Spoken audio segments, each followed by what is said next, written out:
युवा साथियों, हम सब जानते हैं कि अपनी सांस्कृतिक विविधता और एकता के कारण भारत दुनिया के अंदर दुनिया के नागरिकों के लिए आकर्षण का एक केंद्र है। लोकतांत्रिक परंपराओं पर विश्वास करते हुए भारत के अंदर 140 करोड़ की आबादी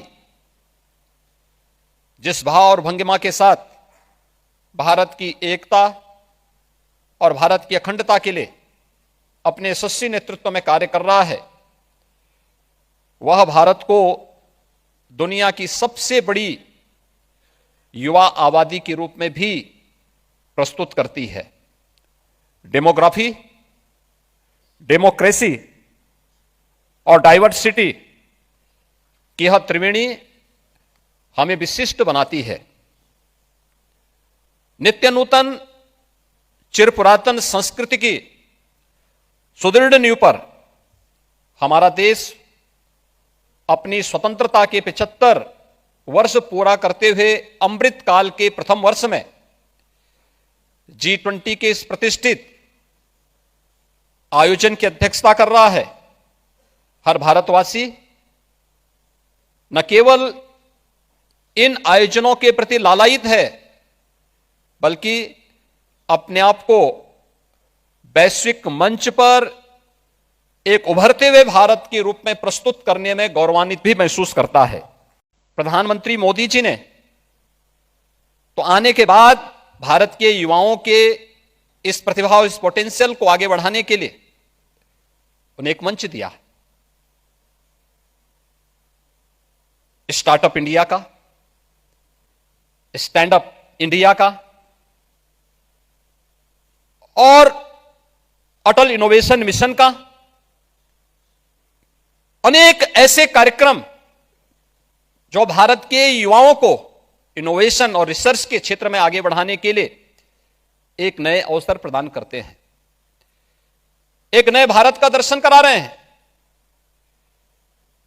भारत वैश्विक स्तर पर आज G20 के समूहों की अध्यक्षता कर रहा है, लेकिन प्राचीन काल से ही भारत ने इस क्षेत्र में सदैव विश्व मानवता के कल्याण का मार्ग प्रशस्त किया है। और आज जब G20 के इस समिट में Y20 का यह समिट वाराणसी में आयोजित हो रहा है, जो 5 थीम इस अवसर पर दुनिया भर से आए हुए युवा प्रतिनिधियों ने तय किए हैं, ये वास्तव में दुनिया को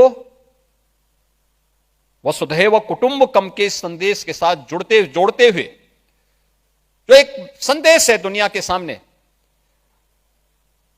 उस संदेश को जोड़ने का, उस संदेश के साथ उन्हें आगे बढ़ाने का और मानवता के कल्याण का मार्ग प्रशस्त करने का होगा।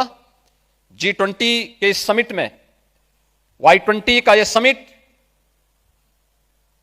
जिस व्हाइट पेपर को आप लोगों के द्वारा जारी किया जा रहा है, ये दुनिया के युवाओं को उनकी सकारात्मक ऊर्जा के साथ जोड़ते हुए उनकी प्रतिभा का उपयोग विश्व मानवता कर सके, क्योंकि हमारा आज का युवा वह केवल युवा नहीं है, वह आज का नेता है और कल का निर्माता भी है।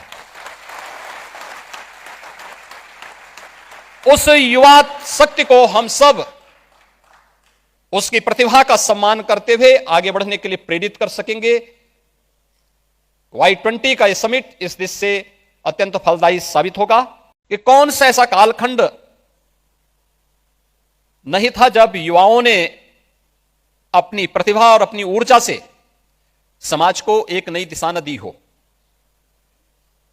युवा साथियों, आप प्राचीन काल से ही भारत की व्यवस्था को देखें या दुनिया के अंदर भी युवाओं ने अपने समय में जो कार्य किए, उसमें जब हम लोग युवा शक्ति की बात करते हैं तो हमें मर्यादा पुरुषोत्तम प्रभु श्री राम भी याद आते हैं। जिन्होंने कहा था, जब उन्होंने एक संकल्प दिया था, निस्सरहीन करो मही भुज उठाए प्रण कीन, यह प्रभु राम का वह आह्वान है जो भारत की धरती से राक्षसी वृत्ति को, नेगेटिव पावर्स को पूरी तरह समाप्त करने का आह्वान उन्होंने किया था। तब प्रभु राम युवा ही थे। याद करना, मथुरा को कंस के अत्याचारों से मुक्त करने वाले, उनके राक्षसों के अत्याचार से मुक्त करने वाले, परित्राणाय साधुनाम विनाशाय च दुष्कृताम का आह्वान करने वाले श्री कृष्ण भी युवा ही थे।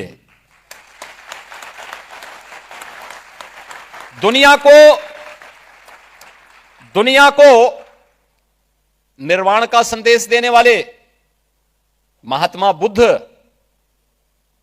ज्ञान प्राप्त करने के बाद पहला उपदेश इसी वाराणसी में देते हैं, सारनाथ में, और तब वे युवा ही थे। भारत के अंदर 4 कोनों में 4 पीठों की स्थापना करने वाले और भारत की सांस्कृतिक एकता को मजबूती प्रदान करने वाले आदि शंकर मात्र 32 वर्ष की आयु ही जिए थे। स्वामी विवेकानंद ने वैश्विक मंच पर भारत की प्रतिष्ठा को बढ़ाने का कार्य किया और मात्र 39 वर्ष का जीवन जिया था। स्वामी प्रणवानंद जी ने मात्र 42 वर्ष का जीवन जिया था। 1.25 लाख से एक लड़ाऊं तो गोविंद सिंह, इसका उद्घोष करने वाले गुरु गोविंद सिंह हो, महाराणा प्रताप हो, छत्रपति शिवाजी महाराज हो, ये सभी युवा ही थे।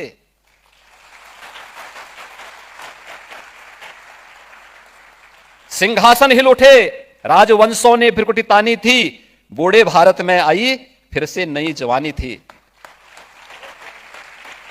खूब लड़ी मर्दानी वह तो, यह कहने वाली महारानी लक्ष्मीबाई इसी काशी में जन्मी थी और मात्र 23 वर्ष की उम्र में उन्होंने झांसी की आजादी के लिए युद्ध लड़ा था। तुम मुझे खून दो, मैं तुम्हें आजादी दूंगा।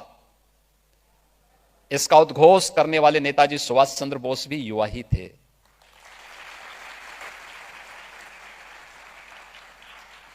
भारत की आजादी के लिए क्रांति दूत बनकर के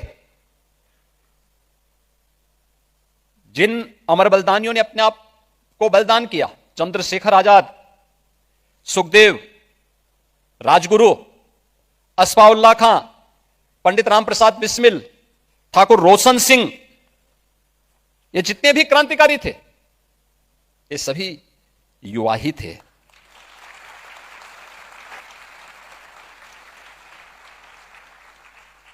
विनायक दामोदर सावरकर मात्र 28 वर्ष की उम्र में उन्हें 2 आजन्म कारावास की सजा हुई थी। 28 वर्ष की उम्र, वे युवा ही थे।